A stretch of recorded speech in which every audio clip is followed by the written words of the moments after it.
예. 이 동영상에서 얘기하는 인상 깊은 표현이 뭐죠?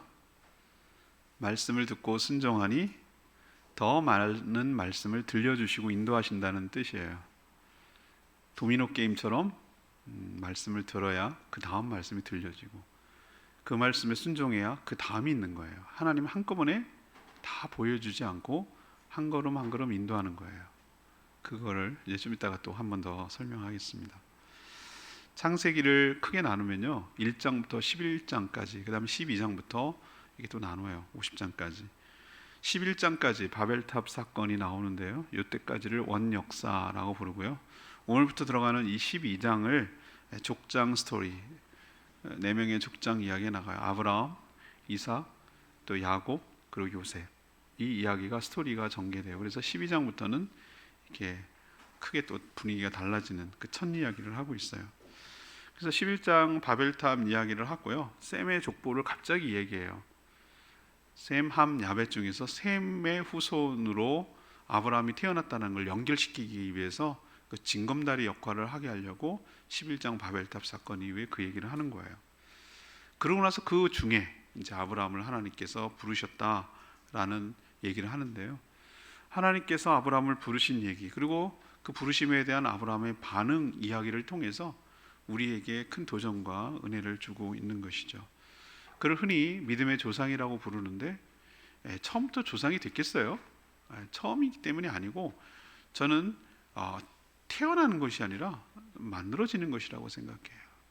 믿음의 조상, 이것은 후대에 붙인 것이지 하나님이 처음부터 딱 그렇게 만든 것이 아니고, 또 아브라함 스스로가 난 믿음의 조상이야 이렇게 말한 적이 없어요.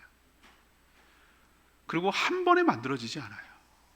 수많은 우여곡절과 수많은 과정을 통과한 다음에 아브라함이 위대한 믿음의 조상이 된 것처럼, 하나님께서 여러분의 삶도 다루시고 만지시고 하셔서 여러분을 위대한 사람으로, 위대한 믿음의 사람으로 만들어 주실 줄로 믿습니다. 우리가 아브라함을 보면서 무슨 생각을 했냐면은, 나도 거기에 대입하고 또 거기 대입해서 나도 하나님의 은혜를, 나도 아브라함 같은 축복을 받아 누리기를 원합니다.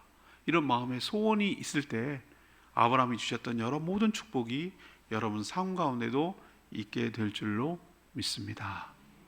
첫 번째, 큰 계획 속에 하나님께서 약속하시며 나를 부르신다는 거, 아브라함처럼 이것을 우리에게 가르쳐 주시는 거예요. 아브라함을 부르시고 하나님께서 언약을 이야기하시는 해요. 만났는데 제일 처음에 하시는 얘기가 여러분 뭘 같아요? 여러 가지 할 얘기도 많고, 짜잔 나거든, 내가 하나님이거든, 이런 얘기를 하실 것 같잖아요, 우리는요. 근데 정말 우리가 생각할 때 뜬금없어 보이지만 하나님은 나타나시자마자 언약을 이야기하세요. 언약을 뭐라고 하냐면, 언약이 좀 독특한 표현이 성경에서 나온 언약인데, 약혼하기는 지네들 사랑하기 때문에 언약식하고 이런 얘기를 언약을 쓰긴 씁니다만, 그런 좀 개념은 아니에요. 사람과 사람 사이에 맺는 것을 계약이라고 불러요. 계약. 우리가 제일 많이 흔히 하는 부동산 계약을 많이 해요. 그런데 관계를 맺는 계약이 있어요. 대표적으로 결혼이에요. 결혼은 뭐 하는 것이죠? 전혀 생뚱맞은 두 남녀가 다른 집안에서 살다가 이제 부부가 돼서 함께 살겠다고 뭐 하는 거예요? 관계 계약이에요. 이게 오히려 언약이 좀 더 가깝다고 할 수가 있겠어요. 근데 하나님과 사람이 맺은 계약, 약속, 이것을 뭐라고 부르냐 하면은 언약이라고 부르는 거예요.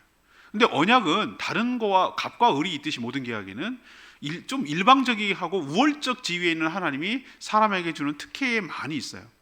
특혜성이 있어요. 그래서 이렇게 하면, if not, if, 둘 중에 하나예요. if, 만약에 이렇게 하면 이런 축복이 따라올 거고, if not, 그렇지 않으면, 이걸 이행하지 않으면 어떤 저주와 벌이 있을 거다, 이런 내용이 줄을 이뤄요. 그리고 생명을 담보로 하는 거예요. 만약에 하나님이 어겼다면, 하나님이 생명을 그럴 리는 없겠지만 생명을 담보로 하는 무시무시한, 어떻게 보면은 계약, 이런 것을 언약이라고 불러요. 근데 하나님께서 이 아브라함을 보자마자 하신 그 언약을 보면은 상당히 파격적이에요. 상당히 파격적이고 우리는 하도 들어서 모르겠는데 어마어마한 그 약속이 그 안에 담겨 있어요. 첫 번째는 무엇이죠? 2절에 보면 너로 큰 복을 줘서 큰 민족을 이루게 하겠다. 큰 민족을 이루겠대요. 너 한 명으로 끝나지 않는다는 거예요. 너로 인해서 큰 민족을 이루는 복을 주겠다. 얼마나 뿌듯합니까? 나로 인해서 많은 자손들이 생기고 내가 그 시조가 되는 거예요. 수많은 자손들이 생겨나는 거 굉장히 큰 축복이잖아요, 그죠? 두 번째는 너의 이름을 창대하게 하겠다. 창대한다는 얘기는 너의 이름이 굉장히 유명해지고 크게 되게 하겠다라는 그런 약속이죠. 세 번째는요, 이 축복이 저는 매력적으로 느껴지는데 너의 주변에 있는 사람 누구든지 간에 너를 축복하는 자를 내가 축복할 거야. 하지만 반대로 너를 저주하는 자를 뭐 할 거야? 내가 저주하겠다. 와, 이건 굉장한 거 아닙니까? 그럼 주변에 있는 사람들이 아브라함을 어떻게 해야 되는 거예요? 축복해야 되는 거예요. 축복이 연계되어 있어. 아브라함에게 하기에 따라서 그 주변에 있는 사람들이 복을 받거나 저주를 받는 거예요. 와, 이건 굉장히 특혜라고 봐요, 저는. 그리고 또 하나는 이게 진짜 축복인데 모든 족속이 너만이 아니야. 너는 큰 민족을 이루는데 모든 족속이라고 말하지만 모든 민족이고 모든 사람을 뜻하는 거예요. 모든 사람이 너로 말미암아 너 때문에 너를 통해서 복을 얻게 될 것이야. 와, 엄청나지 않습니까? 처음 나타나서 이 얘기를 하는 거예요, 고향에서. 전 여러분 무슨 생각이 드세요? 아니, 왜 아브라함이에요? 근데 우리는 기억해야 될 것은 아브라함이 어떠했기 때문에 이런 약속을 한 것이 아님을 기억하시기를 바랍니다. 어떤 일을 하기 전에 처음 만났을 때 그 만났을 때 하나님이 이런 약속부터 하고 시작을 하는 거예요. 자, 하나님께서 여러분을 부르실 때도 마찬가지예요. 이 아브라함을 부르실 때는 하나님의 빅피처, 그러니까 큰 그림 속에서 이 이야기가 어떤 의미를 갖는지를 이해를 해야 되지, 그냥 단순히 왜 이렇게 특혜를 줘? 왜 하필 아브라함한테 이렇게 엄청난 특혜를 주는 거야? 이런 식으로 생각하면 나한테도 이런 특혜, 이런 식으로 이것을 바라보면 굉장히 기복적이에요. 하나님의 빅피처, 하나님의 큰 그림은 뭐냐면은 아브라함 하나에서 멈추지 않아요. 이 아브라함 한 개인을 넘어서서 그의 가정을 통해 또 그의 가문을 통해 또 더 나아가서 그 민족을 통해서 모든 사람을 구원하시겠다는 하나님의 큰 그림 속에서 그 아브라함을 택하여 부르시고 이 축복을 약속하여 주신 줄로 믿습니다. 결과적으로 보면요, 이 아브라함에게 했던 하나님의 약속은 이루어졌을까요? 안 이루어졌을까요? 다 이루어졌습니다. 다라고 말씀드렸어요. 이게 혈통적으로도 그렇고요, 저는 이것을 어떻게 해석하면 영적으로도 그래요. 혈통적으로도 봐도 그때 이 약속을 했을 당시에는 아무것도 나띵이었다니까요. 아버지 죽었고요, 자녀 없고요. 사례를 부를 때, 여러분 사례를 부를 때 뭐라고 한 줄 아세요? 11장 30절에 보세요. 그 아브라함 셈 족보를 얘기하면서 그 아브라함과 연결시킬 때 슬쩍 끼워놓는 하나님의 복선이 있어요. 11장 30절에 뭐라고 그랬죠? 사례는 임신하지 못함으로 뭐 하더라? 자식이 없었더라고 그랬어요. 이 얘기는 뭘 하냐면은 이 사례라는 여인이 불임 여인이라는 얘기예요. 아기를 갖지 못하는 여인. 아브라함에게 문제가 없다고 그랬잖아요. 나중에 하갈을 통해서 이스마엘이 태어난 걸 보면은 아브라함 쪽에는 문제가 없어요. 이 사례가 문제가 있는 거예요. 그런데 자녀가 있어야 민족도 있고 뭐 가정이 있고, 민족은 고사하고 가정이 있고 뭐 가문이 있고 뭐 그럴 거 아니에요? 근데 그때는 땅도 없어. 그리고 아들도 없어. 재산도 없어. 아무것도 없어. 가진 게 하나도 없어. 근데 하나님은 그 얘기를 하세요. 이거 뭐야 이게? 좀 앞뒤 얘기를 맞는 얘기를 해라. 이거 하늘 뜬금없이. 근데 하나님은, 여러분 기억하셔야 될 것은 하나님은 과거, 현재, 미래의 자유로운 분인 줄로 믿습니다. 자유롭다고요. 그 얘기는 뭐냐면은 중간 과정 다 통과하고 다 끝을 보시고 끝에 계획을 하나님 이루시고 그 계획을 보시고 미리 갔다가 이렇게 딱 얘기를 하시니까 황당하게 들릴 수가 있는 거예요. 황당하게. 우리 입장에서는, 아브라함 입장에서. 아브라함이요 이삭 자식을 낳고요. 믿음으로는 믿음의 자식이라고 그랬어요. 그 이삭을 통해서 야곱 에서 형제가 태어나고, 야곱을 통해서 4명의 부인을 통해서 12명의 족장이 태어나고, 그 가문이 이집트로 이주해서 430년 살고 엄청난 히브리 민족이 돼서 200만이 출애굽을 해서 가나안 땅에 들어가고 어마어마한 민족으로 불어났어요. 아브라함 모르는 사람이 없어요. 아브라함 다 알아요. 지금 이슬람권에 있는 사람도 같은 조상이라고 봐요, 자기를. 아브라함은 다 알아요. 그 이름을 모르는 사람이 없어요. 16대 미국 대통령의 이름이 에브라함 링컨이에요. 그게 아브라함이에요. 모르는 사람이 없어요. 그 이름이 창택게 됐죠. 그를 저주하는 사람을 저주받았어요. 그를 축복하는 사람을 축복해 주셨어요, 하나님께서. 또 결정적으로 그 민족을 통해서 모든 민족을 복을 받게 할 거라는 것을 그 당시는, 그때는 몰랐어요. 그리고 이스라엘 백성들이 그것을 실패했어요. 하나님 원래 이스라엘 민족을 택해서 이 민족을 통해서 수많은 자들을 복주기를 원했는데 그 역할, 제사장 역할을 감당하지 못해서 실패했어요. 하나님은 이것을 영적으로 바꾸셨어요. 그래서 영적 아브라함, 믿음으로 구원을 얻은 아브라함처럼 믿음으로 구원을 얻은 모든 아브라함의 믿음의 자손들, 영적인 자손들을 통해서 주변에 있는 많은 사람들을 구원하는 축복을 성취하시고 이룬 줄로 믿습니다. 보세요. 너로 인해서 많은 민족이 생길 거라고는, 창대케 될 거라고 하는데 다 맞았잖아요. 수많은 민족이 자손들이 태어날 거라고 했잖아요. 지금 성도들이 전 세계에 얼마나 많습니까? 먼저 살다가 죽은 성도들이 얼마나 많습니까? 지금도 영적인 자손들이 얼마나 많습니까? 얼마나 교회를 통해서 영적으로 부요함을 누리고 축복을 누리는 자들이 얼마나 많습니까? 다 이루어졌잖아요. 너로 인해서 말미암아 축복할 거란 얘기했잖아요. 여러분, 다니엘 기도에 은혜 받으시는 줄 알아요. 좀 몇 분이 은혜로운데 어제도 저는 참 은혜로웠어요. 어느 대목에서 은혜로웠냐면은 이승재 목사님이 CCC 골수 쓰시신 그분인데 저는 이 말에 은혜가 되더라고요. 하나님, 제가 너무 좋아하는 요한복음 10장 10절 말씀이거든요. 내가 온 것은 너에게 생명을 주고 그 생명을 풍성하게 하려는 거예요. 생명을 주는 거 이해되시죠? 우리를 구원받아서 정말 영적인 자녀가 되고 영생을 주신 거 기억. 근데 그 풍성함이 뭐냐는 것을 해석하는 데 있어서 이분이 이렇게 해요. 자기는 로또 맞은 것처럼 큰 돈을 번 것도 아니고 이름이 높아진 것도 아니고 그런 건 아니라는 거더라고요. 불행했던 가정, 그걸 뛰어넘어서 정말 사랑하는 아내, 믿음의 아내, 그리고 믿음으로 살아가는 믿음의 유산을 남겨줄 자녀가 있는 그 행복, 그것이 자기에게 풍성함이라고 얘기하는 거예요. 남들이 뭐 그 당연한 거 아니야. 근데 그분 간증을 들으시면 알겠지만 그 전에 자기가 어떻게 살아왔는지, 정말 그 불행하고 비참했던 삶을 생각하면 그 입장, 그 사람, 그 이승재 목사님 입장에서는 풍성한 삶이에요.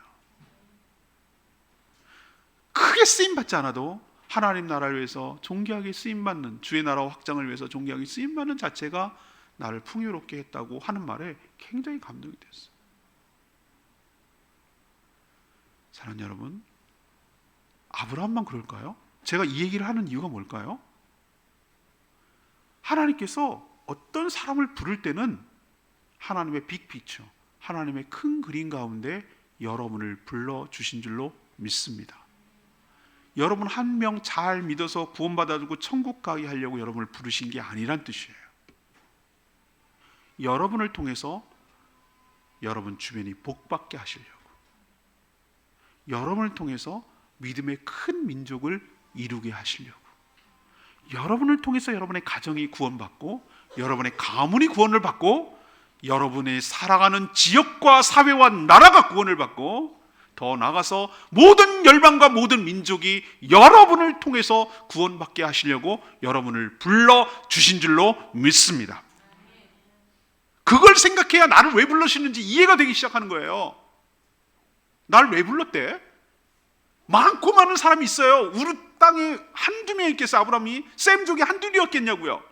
근데 아브라함 너라고 불렀을 때는 하나님이 너라고 부르는 가운데 그 안에 뭐가 포함되어 있냐면 너를 통해서 내가 이룰 계획까지 포함이 되어 있는 거예요. 그 계획 가운데 오늘 언약을 얘기하시는 거고요. 이 언약이 아브라함에게 해당된다고 생각하지 마시고 여러분에게 대입시켜서 이 약속이 나를 향한 하나님의 약속으로 받으실 때, 그리고 믿을 때, 그것을 취할 때 이 아브라함의 축복이 여러분 삶 가운데도 있게 될 줄로 믿습니다. 하나님께서 여러분을 복을 주셔서 여러분을 큰 민족을 이루게 하신다는 거예요. 여러분을 통해서 여러분의 이름을 창대케 하신다는 거예요. 여러분을 저주하는 자를 저주하고 축복하는 자를 축복하겠다고 하나님 약속해 주고 계시잖아요. 너로 인해서 너의 주변이 모든 민족이 복을 받게 하겠다고 약속하잖아요. 축복의 통로로 쓰시겠다는 거예요. 이러니 여러분들 그저 나 혼자 겨우겨우 먹고 살고 겨우겨우 신앙생활하는 그런 차원과 수준을 뛰어넘어서 내가 아브라함이야, 내가 우리 집안의 아브라함이야, 나로 인해서 시작되는 것이야, 나로부터 출발하는 것이야, 나는 우리 가문을 믿음의 가문으로 일으킬 것이야,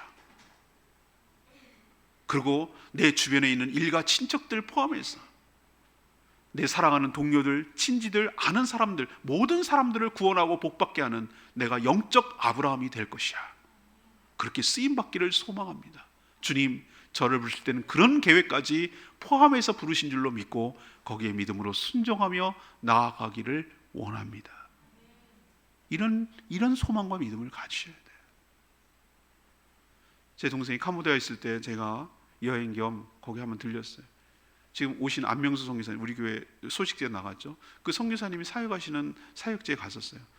그분은 진짜 선교사라는 걸 내가 느꼈냐면 한인교회가 아니라 캄보디아인들을 대상으로 목회를 하고 계시더라고. 그것도 2교회나. 캄보디아 청년들이 참 많았어요. 그래서 제가 간증했죠. 이 얘기를 한 것 같아요. 무슨 얘기를 했냐면은, 여러분, 우리 한국이 처음부터, 여러분들은 지금 굉장히 오고 싶은 나라고 잘 사는 나라처럼 보이지만 우리나라가 처음부터 그렇지 않았습니다. 불과 50년, 70년 전만 해도 여러분이나 우리나라나 비슷한 나라였을 거예요. 그러나 하나님이 복을 주셔서 하나님을 잘 믿으니 하나님께서 여러 민족들을 복음을 전하고 축복을 나눠주는 나라로 삼으시려고 우리를 복을 주신 줄로 압니다. 그래서 여러분들의 목회자 안명수 선교사님도 오지 않았나요? 라고 제가 이렇게 얘기를 했어요. 그리고 저희 집안 얘기했어요. 저희 집안은 처음부터 예수를 믿었겠습니까? 아니요. 제가 이런 목회 칼럼에도 썼습니다만 저희 할아버지 때부터예요. 그 전에는 미신 믿고 완전히 복음과는 상관없이 살던 그런 사람들이었어요. 근데 할아버지가 결단하고 예수 그리스도를 믿고 우리 집안을 살려야 되겠다, 이게 사는 길이다라고 생각하고 예수 믿기 시작해서 우리는 엄청난 복을 받았어요. 엄청난 복을 받았어요. 과분할 정도로 은혜를 받았어요. 제가 그렇게 고백을 했어요. 너무너무 많은 은혜를 받았어요. 안 믿는 일가 친척, 우리 당숙들, 오춘 아저씨들 처음에는 안 믿더니만 뭐라 그러는 줄 알았어요? 예수 믿어서, 하나님 잘 믿어서 복 받았다는 얘기를 하고 싶지 않으니까, 인정하고 싶지 않으니까 묘자리 잘 써가지고 복 받았다고 이런 얘기 합디다. 무슨 헛소리 하고 있어요. 하나님 잘 믿어서 하나님께 헌신하니까 처음에는 아이고 이렇게 했지만 하나님의 복을 주셔서 하나님의 은혜로 잘된 줄로 믿습니다. 저로 인해서 많은 사람들이 복음이 전파되고 쓰임 받는 것 그 자체가 하나님의 축복이 아니고 뭐겠어요? 제가 증거잖아요. 제가 살아있는 증거잖아요. 왜 나만 그러냐고요? 왜 저만 그렇겠습니까? 여러분도 저나 아브라함처럼 쓰임 받기 위해서 하나님이 불러주신 줄로 믿고 그 쓰임에 합당하게 쓰임 받는 복된 인생으로 살아가게 되고, 그 소망을 마음에 품고 그 비전을 마음에 품고 나를 통하여 내 주변을 복음화시키고 하나님 나라를 확장시키는 데 내가 쓰겠다라는 결단을 할 때 아브라함에게 주셨던 이 4가지 언약의 축복이 여러분 삶 가운데도 미치게 될 줄로 믿습니다. 두 번째는 이 아브라함을 보면서 우리에게 도전 주는 게 있어요. 믿음으로 순종할 때 다음을 인도한다는 거예요. 믿음으로 순종할 때 그 다음을 인도한다는 거. 이 하나님의 4가지 약속이 현실이 되려면 아브라함 쪽에서 해야 할 일이 있어요. 여러분 항상 명심하십시오. 하나님께서 이런 비전을 제시하고 이렇게 하는데 그 비전이 정말로 이 땅에서 실현되기 위해서는 넉넉고 입 벌리고 감 떨어지기를 기다리면서 감나무 밑에서 이러고 있으면 안 된다고요. 내가 이 감나무를 너한테 줄 테니 감을 따서 먹어라 하면은 따야 돼요. 따는 일을 내야 하는 일이에요. 감나무를 준 것은 하나님의 역할이고요, 몫이고요. 감을 올라가든 따든 흔들든 가지를 때리든 톱으로 자르든 그것을 따서 먹는 것은 내 몫이라고요. 내 몫. 알아서 주시겠지 이걸 믿음이라고 하면 안 돼요. 아브라함이 하나님께서 테스트하느라고 그 믿음을 보느라고 정말로 이 네 가지 약속을 내가 믿나, 얘가 믿나 안 믿나 하시려고 두 가지 명령을 주세요. 두 가지 동사를 주목하셔야 돼요.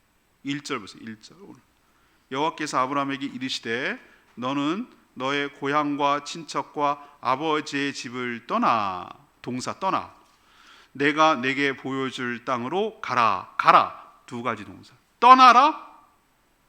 그리고 가라. 이 두 가지 동사가 여러분 굉장히 중요한 의미를 갖고 있어요. 어딜 떠나라고 그랬습니까?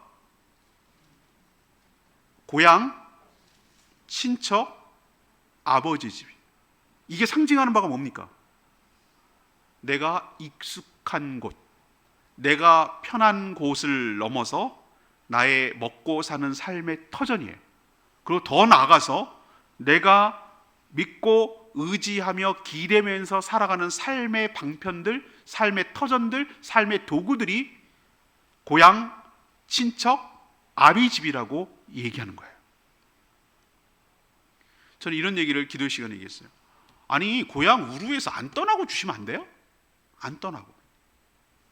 그냥 안 떠나고 주면은 얼마나 더 뻔때가 날까요? 우리 있잖아요. 옛날에 보면은 시골에 영화 같은데 뭐 보면은 오빠 생각 뭐 이런 동요도 있잖아요. 오빠가 가가지고 서울 가서 출세하고 성공했어. 한몫 잡았어. 고향에 내려올 때 막 차 갖고 와. 차를 끌고 와. 뒤에다가 막 선물 잔뜩 갖고 와. 막 양복 잘 빼입고 와가지고 전차 끌고 와가지고 한 바퀴 빙 동네를 돌아. 자기가 살다. 일부러 돌아. 일부러.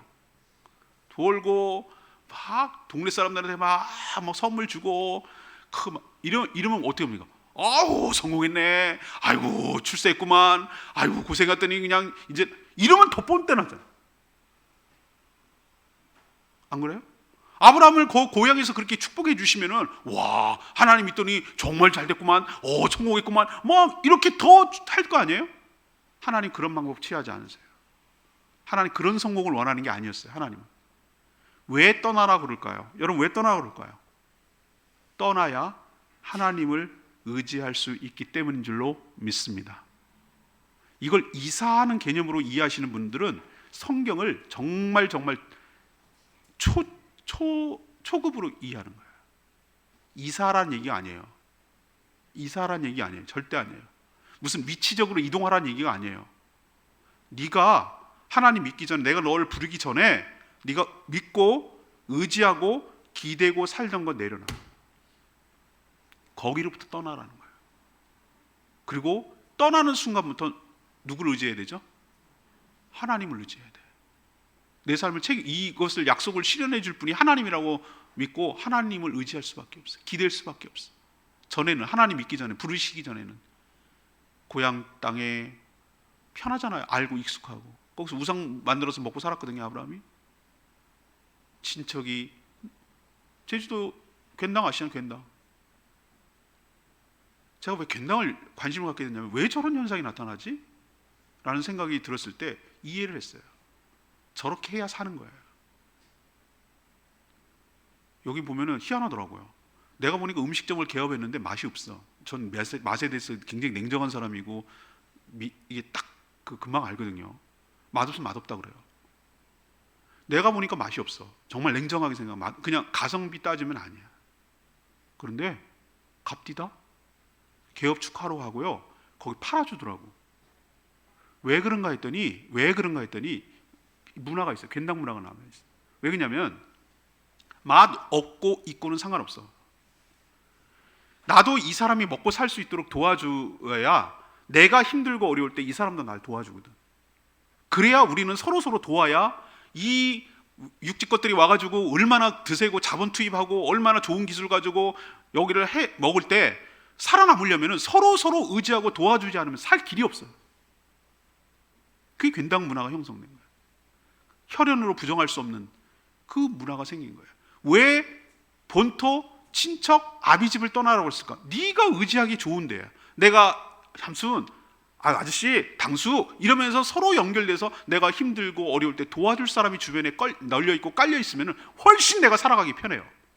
그러나 그걸 의지하게 돼요. 아버지의 집이라는 것은 단순히 아버지의 하우스 개념이 아니라 거기서 내가 먹고 살고 의지하던 그것을 내려놔야 하나님을 붙들게 되고 하나님을 의지하게 될 줄로 믿습니다. 여러분도 하나님의 축복을 받기 위해서는 이 동사 두 가지, 떠나야 되는 작업을 해야 되는 거예요. 떠나야 되는 작업. 어떤 걸로부터 떠나냐면은 경상도 살다가 제주도로 오고 이런 개념이 아니라, 내가 그 전에 먹고 살고 의지하고 이거 붙들고 있던 거, 이거 내 직장, 내 기술, 내 직업, 내 특기, 이거 내려놓지 못하고 하나님 의지하지 못해요. 그러면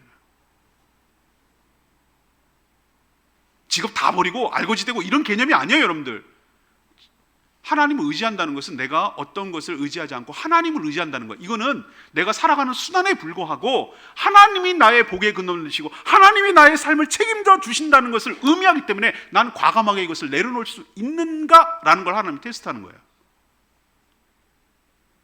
두 번째 동사는 가라는 거예요. 어디로 가라고요? 여기서 여러분들이 형용사를 조심하셔야 돼요. 보여줄 땅이 아니고요, 보여준 땅이 아니고요, 무슨 땅? 보여줄 땅으로 가라는 거예요.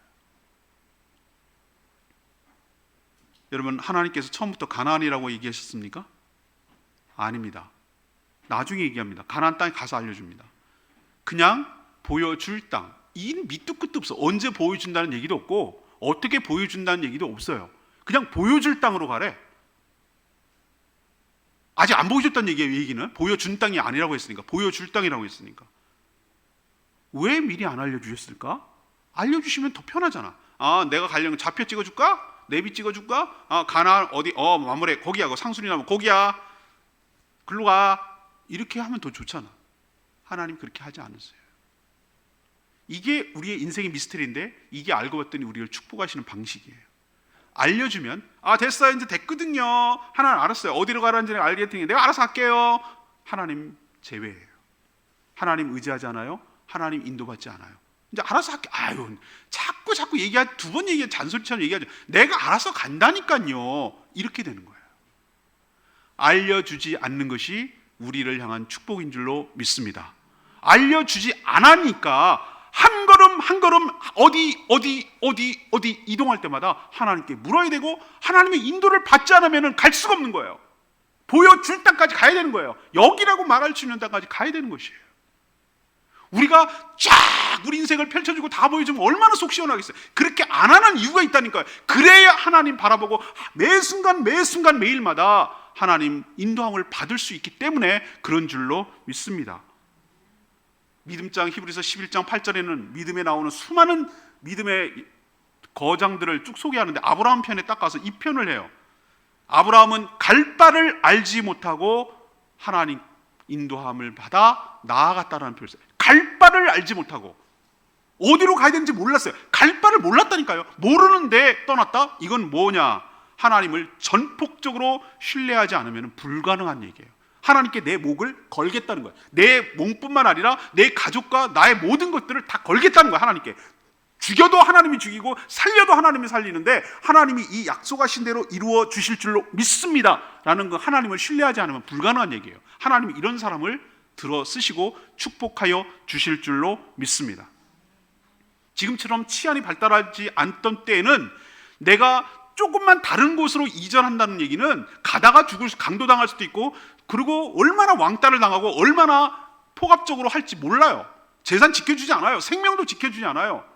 얼마나 타향살이가 서러웠겠어요. 낯선 셈족에서 함족인 사는 가나안 땅으로 들어간다는 게 얼마나 도박이냐고요. 어떻게 보면 이거 모험이에요. 모험. 죽기를 각오하고 들어가는 거예요. 마치 그냥 하이에나가 드글드글한 곳에 함 한 마리가 이렇게 들어가서 어슬 나도 세거든 이렇게 들어가는 거랑 비슷해요. 얼마나 무서운 곳에 들어가겠어요.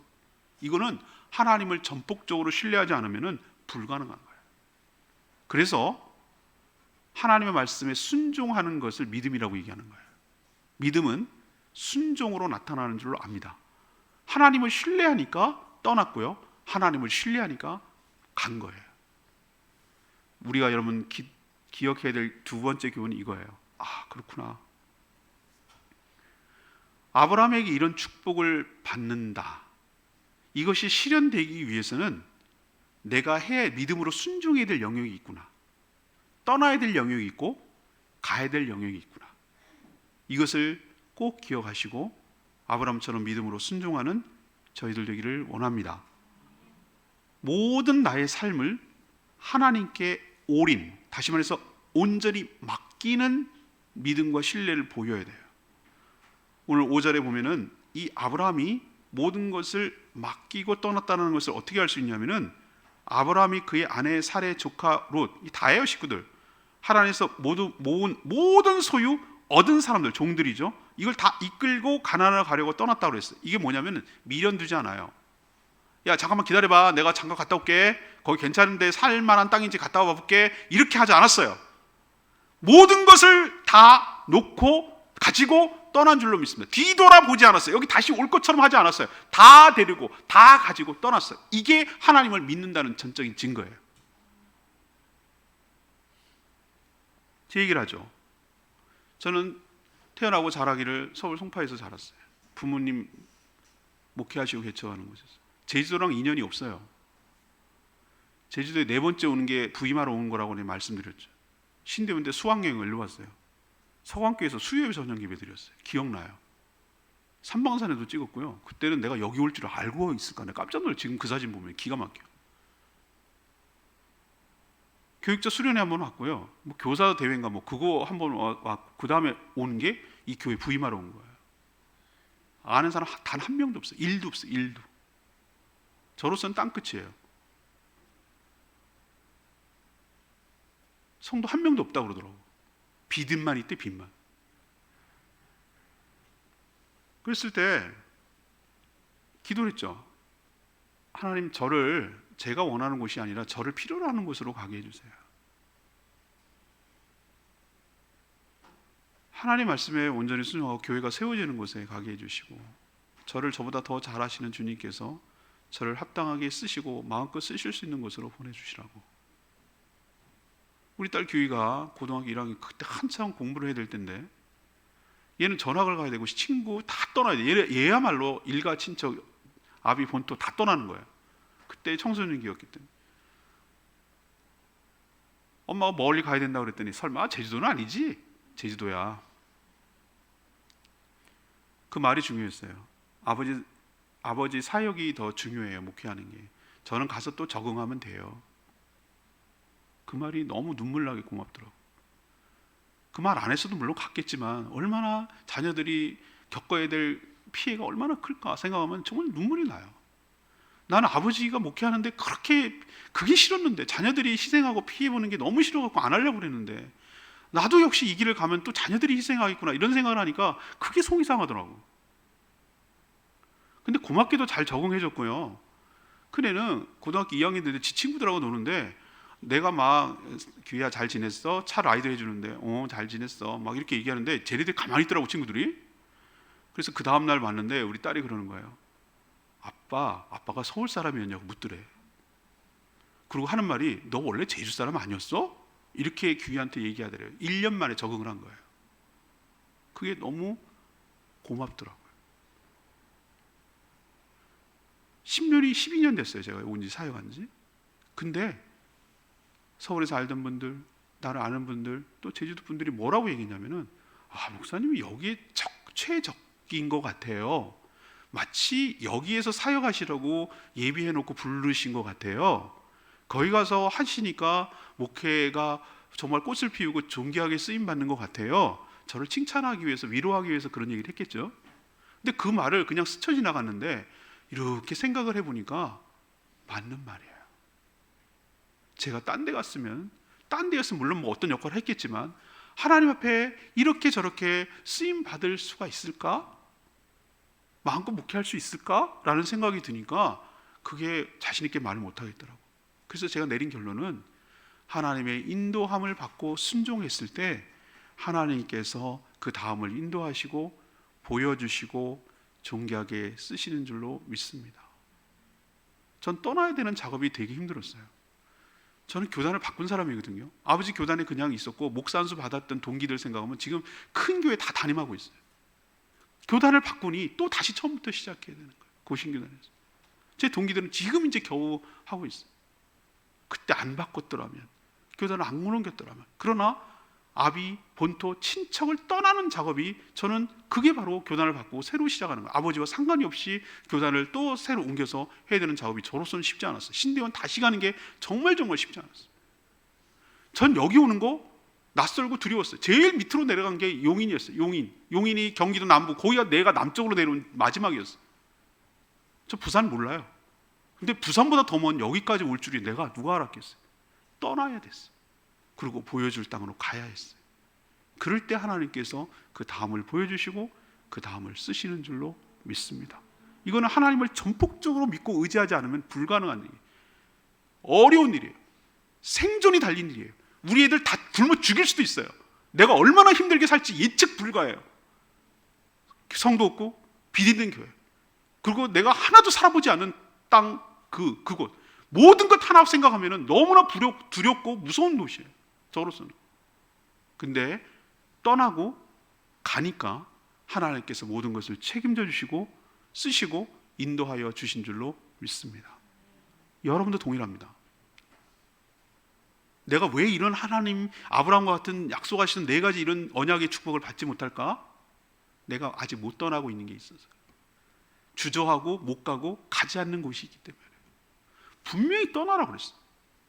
의지하지 말라고, 붙들지 말라고, 썩은 동아줄이라고, 네가 그것이 너를 삶을 책임져 주지 못한다고, 그거 내려놓으라고, 그거 의지하지 말라고, 단연히 끊으라고, 절연히 끊으라고, 그리고 하나님 붙들으라고, 그리고 가라고, 보여줄 땅으로 가라고. 네가 보여준, 네가 익숙한 거 하지 말고 새롭게 일하실 하나님의 비전, 하나님 보여줄 그 일, 그 사역, 그것을 위해서 헌신하라고. 그렇게 하면 하나님께서 이 4가지 축복, 너를 복되게 할 거야, 너를 창대하게 할 거야, 너를 인해서 복을 받게 할 거야, 너희 민족이 많아지게 할 거야, 이런 축복이 실현될 줄로 믿습니다. 마지막으로는요, 예외를 통해 주신 은혜에 감사하는 삶을 살았어요. 아브라함의 여정을 보세요. 처음엔 우르였죠. 북쪽으로 갑니다. 가나안 땅으로 직행하지 않았어요. 북쪽 하란은 저 위에 북쪽에 있어요. 거기였죠. 거기서 또 다시 내려옵니다. 세겜으로. 세겜에 또 계속 있지 않아요? 베델로 이동합니다. 여러분, 이동하는 거 보이세요? 오늘 본문만, 또 내일 본문은 또 이집트로 해요. 근데 오늘 5절의 말씀이 제가 은혜가 되던데요, 하나님의 인도를 받고 계속 가다 보니까 5절 뭐라고 그랬어요? 이끌고 가나안 땅으로 가려고 떠나서 언제? 마침내 가나안 땅에 들어갔더라.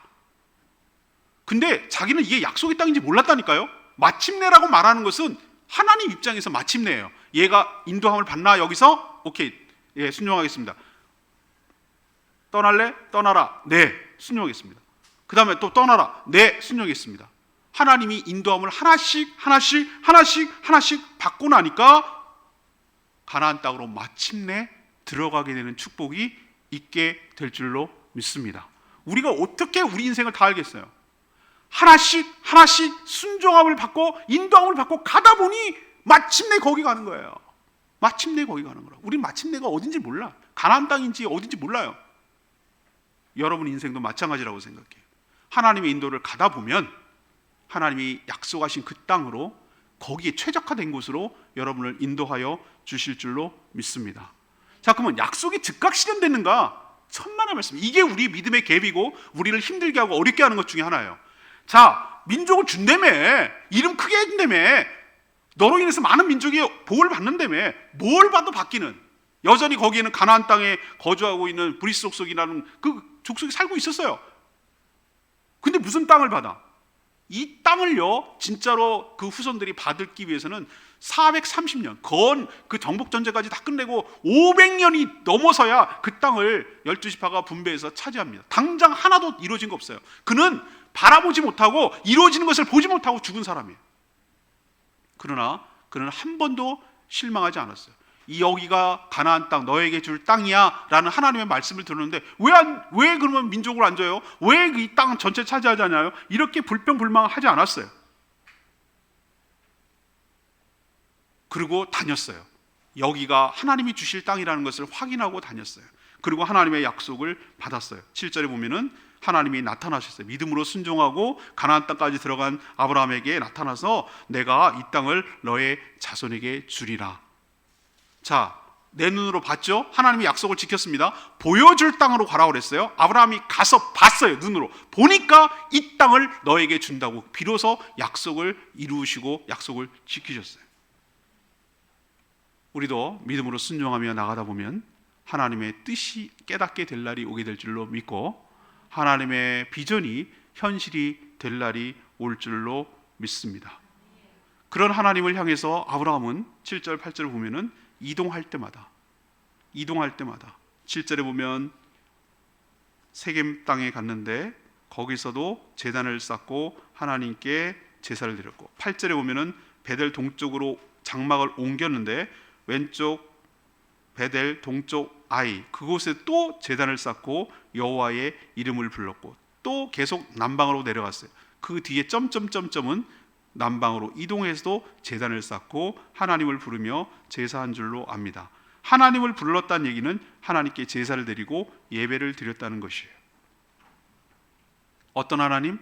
죽은 하나님, 의무감이 아닌 하나님, 나에게 나타나셔서 이 땅이 너에게 줄 땅이라고 구체적으로 그 약속을 말씀하시고 확인하시는 그 하나님, 나에게 이 비전을 실현시켜 주실 그 하나님을 향해서 감사한 마음, 그리고 그 은혜에 고마운 마음, 그리고 나를 인도해 주실 그 하나님을 향해서 예배를 통하여 관계를 결속을 시키고, 또 예배를 통해서 한 꼭지점을 찍고 그 다음을 이동하고, 하나의 매듭을 짓고 또 하나 그 다음에 이동하고, 예배가 하나님 관계 면에서, 감사하는 면에서, 또 한 단계를 인도해가는 하나의 매듭 면에서, 단계 면에서 항상 그는 옮겨 다닐 때마다 예배하는 예배자인 줄로 압니다. 자, 그렇다면 우리는 어떻게 이 도전을 받아야 될까? 당장 나에게 눈에 실현되고 당장 금방 되지 않아도 믿음으로 인내하며 순종하며 따라가게 될 때 마침내 여러분에게도 이 땅이 네 땅이야, 여기가 보여주는 땅이야 라고 하나님께서 확인시켜 주시고 약속이 현실로 나타나는 축복이 여러분 가운데도 있게 될 줄로 믿습니다. 또한 하나님을 감사한 마음에 경배하며 예배하는 예배자로 서게 될 줄로 믿습니다. 그런 예배를 통해서 하나님께 감사하며 그 약속을 확인받는 저와 여러분 되기를 소망합니다.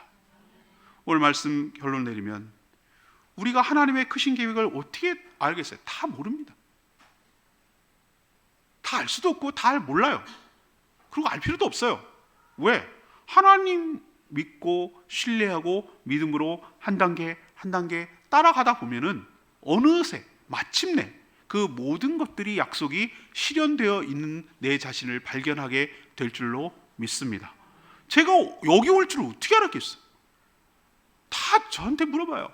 목사님 어쩌다가, 그럼 뉘앙스가 굉장히 기분 나빠. 어쩌다가 여기까지, 아니 어쩌다가 하나니? 그래서 내가 되묻죠. 당신 인생은 자기 마음대로 됩니까? 우리 인생이 내가 주인이 아닌 것을 진작에 깨닫고 무릎을 꿇었다고 그랬죠? 저 거기서 꺾였다고요. 제가 내 계획, 내 인생 계획은 이건 아니었거든요. 근데 하나님께서 아픔을 주면서 막아쓰면서까지 나를 글로 딱 빼시고 하는데 그게 더 좋은 길이었다 이 말이에요. 내가 거기서 무릎이 딱 꿇어, 진짜 무릎을 꿇었어요. 제가 실제로 무릎이 딱 꿇어지더라고. 그리고 뭐라고 고백하냐면은 하나님이 내 주인입니다. 하나님이 옳습니다. 하나님이 선하십니다. 하나님이 맞았습니다. 그게 딱 인정이 되니까 딱 무릎이 꿇어지던데요. 그 뒤부터 의심하지 않아요. 물론 때로는 의심하고 할 때도 있지만 한 번도 흔들리지 않은 이유는 하나님이 항상 선한 길로 인도하기 때문에, 그래서 인도함을 받다 보니 여기까지 온 거예요. 여러분도 순종하면, 그리고 살다 보면 끝내 마침내 다 모든 것이 이루어지는 것을 경험하게 될 줄로 믿습니다. 자, 아브라함을 보면서 첫 번째 제가 도전하는 거예요. 아까 얘기했지만 나 혼자 구원받는 것으로, 그리고 천국 가는 것으로 제발 끝내는 그런 차원의 신앙 갖지 않았으면 좋겠어요. 모든 성도라면, 하나님 부르시는 성도라면 아브라함과 같은 똑같은 사명이 여러분 가운데도 있을 줄로 믿습니다. 여러분을 통해서 여러분 주변, 그게 가족이 됐든 일가 친척이 됐든, 그 다음에 여러분 주변의 직장 동료가 됐든 동네가 됐든 마을이 되든 사회가 되든 국가가 됐든 뭐가 됐든 간에 하나님께서 부르셔서 구원하시기 위해서 부르신 줄로 믿습니다. 저희 돌아가신 할아버지가 처음 그 집안에서 예수 믿었어요. 얼마나 반대가 극심하고 얼마나 핍박이 심했는지 몰라. 그 한 분으로 인해서 저희 아버지도 목사가 되고 다 예수 믿고, 그러더니 아버지 사촌들, 저한테는 당숙이죠. 한 분 한 분 예수 그리스도를 믿더니 지금 많은 분들이 예수 믿었어요. 한 사람의 헌신, 한 사람의 결단이 집안을 바꾸고 예수 믿는 가정으로 바꿔주는 줄로 믿습니다. 여러분 한 사람의 헌신과 결단과 그 부르심에 순종할 때 여러분을 통해서 여러분 집안과 가문과 일대가 굉장히 예수 그리스도를 믿는 놀라운 축복을 받게 될 줄로 믿습니다.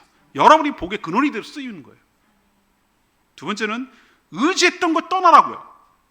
이거 내가 의지한 거 못 내려놓으면은 하나님의 축복이 나에게 실현될 수가 없어.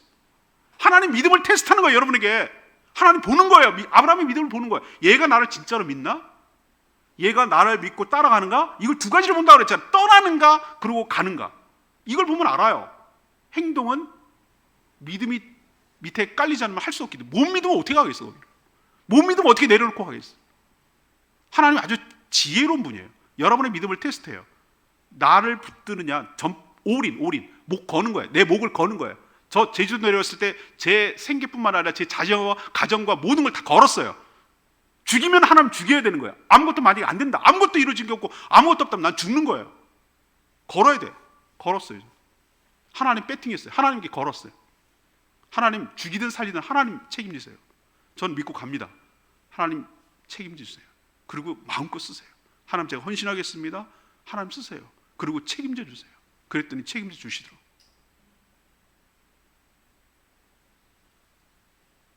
그리고 당장 이루어지지 않아요. 믿음으로 순종하고 기다려야 돼요. 인내해야 돼요. 그리고 하나님께 받은 은혜를 생각하고 인생의 중요한 진전마다, 매주마다, 내 인생의 변곡점마다 하나님께 예배드리고 나에게 주신 언약을 다시 한번 확인하고 나에게 주신 사명을 다시 한번 각인하고 베푸신 은혜에 감사하며 살아가는 참된 예배자로 서서 하나님의 언약 백성답게 언약을 기억하며 실현하며 그리고 언약대로 살아가는 그런 예배자로, 언약자로 살아가는 저와 여러분 되기를 소망합니다. 아브라함처럼 살아가는 축복이 여러분 가운데도 있기를 축복합니다. 오직 예수뿐이네 찬양 부르고 기도하겠습니다.